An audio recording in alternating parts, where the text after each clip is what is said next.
حكم عليه بالسجن 3 سنوات، لكنه لم يحضر إلى قاعة محكمة جنايات القاهرة. وبدا السؤال الصعب بلا إجابة: أين هاني سرور عضو مجلس الشعب عن الحزب الحاكم؟ في مصر أم فر خارج البلاد؟ القاضي أدان 3 متهمين آخرين أيضا بالعقوبة نفسها في قضية هايدلينا بعد توريدهم دما فاسدا إلى المستشفيات الحكومية، قضية تعد وعاء جمع فسادا برلمانيا وحكوميا من موظفي وزارة الصحة. الحكم دليل قاطع على أن هناك زواج بين الثروة والسلطة في المجتمع المصري وفي الحزب الحاكم، وهو فساد مستمر بدليل سجن شمبرات مصطفى وآخرين وعماد الجلدة وآخرين من الذين تم الحكم عليهم في قضايا مماثلة.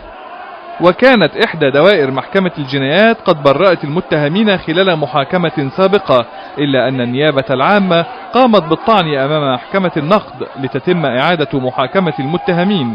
ويعد هاني سرور واحدا من أقطاب الحزب الحاكم الذين أدينوا بأحكام مختلفة، كان أبرزهم الملياردير هشام طلعت مصطفى. راجل ملتزم مهنيا وبيصدر المنتج بتاعه لدول كتير من العالم، عمرنا ما سمعنا عنه أي حاجة. مفيش دول بره بتستقبل المنتج دون أو بتاخده إلا ما كانت فيه المواصفات العالمية. دكتور هاني سرور راجل محترم وبيراعي ربنا. وكانت النيابة العامة قد نسبت إلى المتهمين 7 تهم التربح والغش في توريد أكياس الدم الملوثة إلى وزارة الصحة.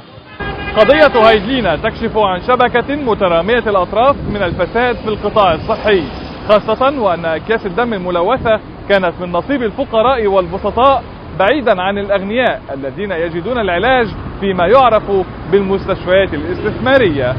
محمد البلوك، الجزيرة، القاهرة.